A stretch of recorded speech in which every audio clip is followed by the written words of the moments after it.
Welcome to Hotness, the podcast that brings you practical tools to balance your hormones and rekindle connection, confidence, and desire in midlife and beyond. I'm your host, Dr. Liz Lyster.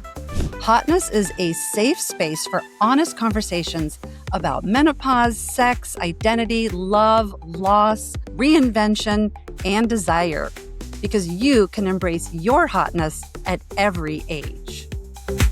In the first episode of the Hotness podcast, I shared with you a bit of my personal journey.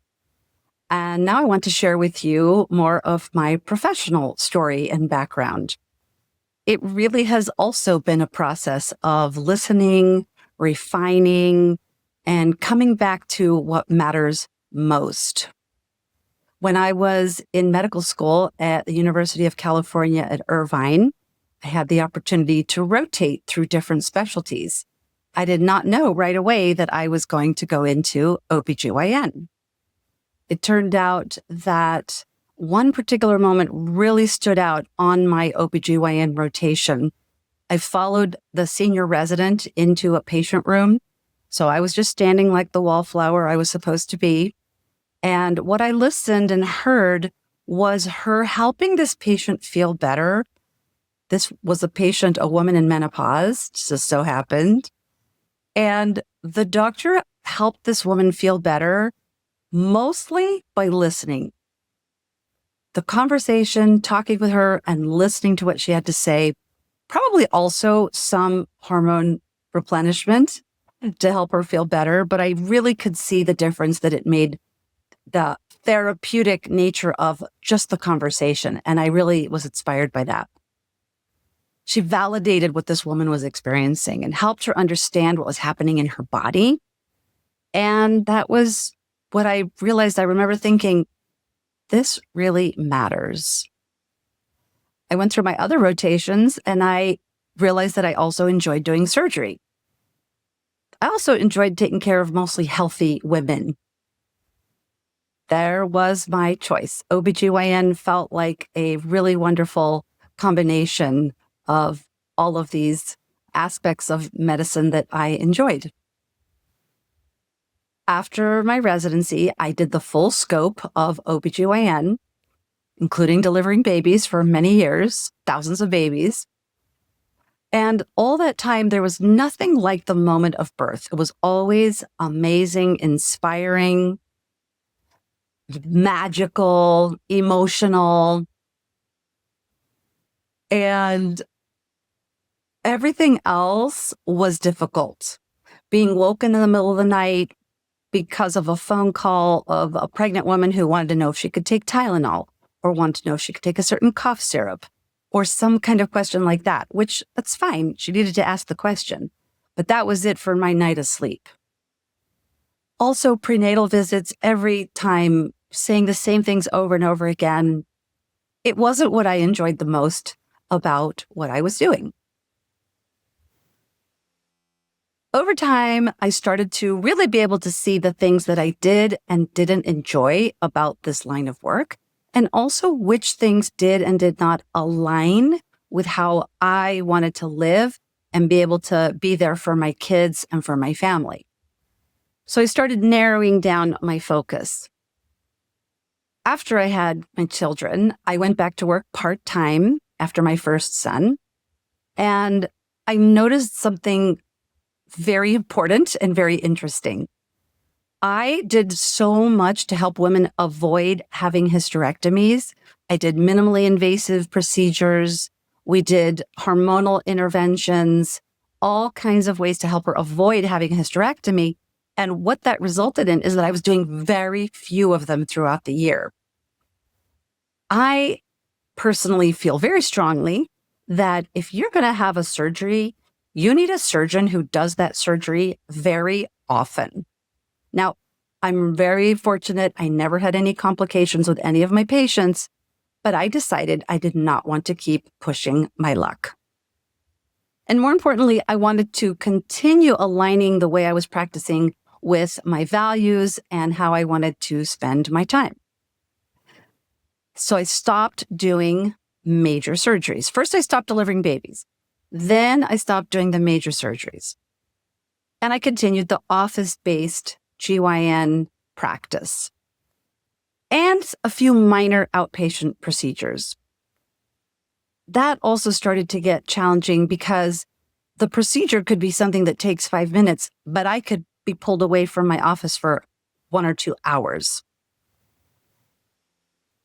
So I decided to go back to what I love the very most, which is talking with my patients. I ended up narrowing all the way down to a consultative practice. And I let go even of those minor procedures. Right around this time, around 2011, I had the opportunity to go and work for another doctor whose practice and patient population overlapped a great deal with my area of expertise. This was in Northern California. Now, I took this decision very seriously because was I going to move my family up there? So I decided to commute. I commuted back and forth between Southern and Northern California for about 4 months. And over that time, I realized that I definitely was enjoying this work. And I moved my family up to the San Francisco Bay Area. This turned out to be an extremely meaningful chapter of my life, a lot of which you know from what I talked about in the first episode. I learned a lot working with this doctor. I grew a lot. His practice did not accept medical insurance. So this was a weaning off of that system for me, which was very helpful. And I had a lot of perspective and experience to bring to his patient base. So it was a win-win at that time. A few years later, I made another big decision. I decided to start my own practice. This was one of the hardest parts, which I had accomplished working for this other doctor, was transitioning away from insurance. Now, this was hard for me because the truth is, if I won the lottery, I would do what I do for free. I really would. What I figured out, and I could really see clearly, is that the insurance model was restricting what I could do to help my patients feel better. It limited the time I could spend with them. It limited the tests I could order. It limited the kind of care that I wanted to provide.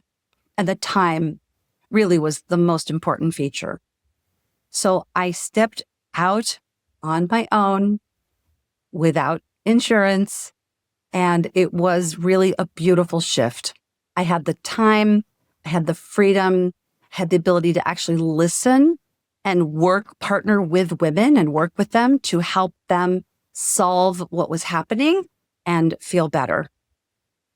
And that practice has evolved to my practice as it is today, which is basically entirely focused on perimenopause and menopause.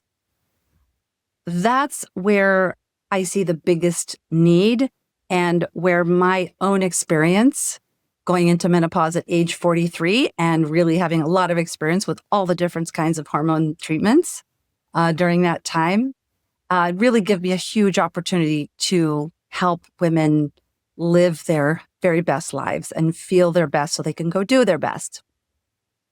There's a few men in my practice because men have hormones too.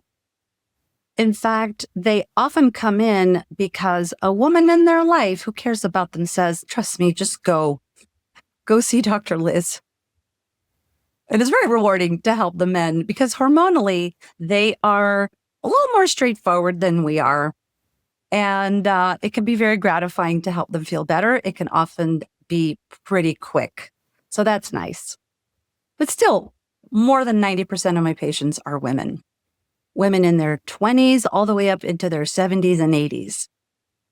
I've even taken care of teenagers, especially as we see more and more hormonal disruption in younger and younger women.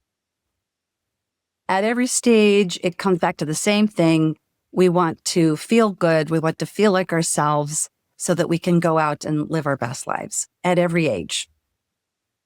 At this point, my practice is mostly online, telehealth. I do have some hours in person in the San Francisco Bay Area. I do hormone pellet therapy on a limited basis. But what I've really created is a life and a practice that allows me to do my very best work for others. I have the flexibility to spend real time with patients. I've continued writing. I've written several books. And now to be here doing this podcast. I have time for my family. I have time for my service opportunities in my world, as well as taking care of my own health. And I don't take that lightly. I am very grateful to be able to do what I do. At the end of the day, I've come full circle back to what inspired me the most in medical school. Most of my time sitting with women, listening, helping her understand what's going on in her body, and most important, helping her feel better. This podcast is an extension of that. Conversations and topics that I have with patients every single day brought directly to you so that you can understand for your own body, so that you can advocate for yourself and feel fully alive in your life again. That is my definition of hotness, your aliveness, your energy to be able to flow through your life in any area that you choose. And I'm really glad that you're here. Thanks for listening to Hotness. Help more women find these practical tools by liking, sharing, and following the show, as well as leaving a review. As a gift for listening, go to drlizmd.com/hotness for your free midlife guide filled with powerful support for your mind, body, and soul, because you can embrace your hotness at every age.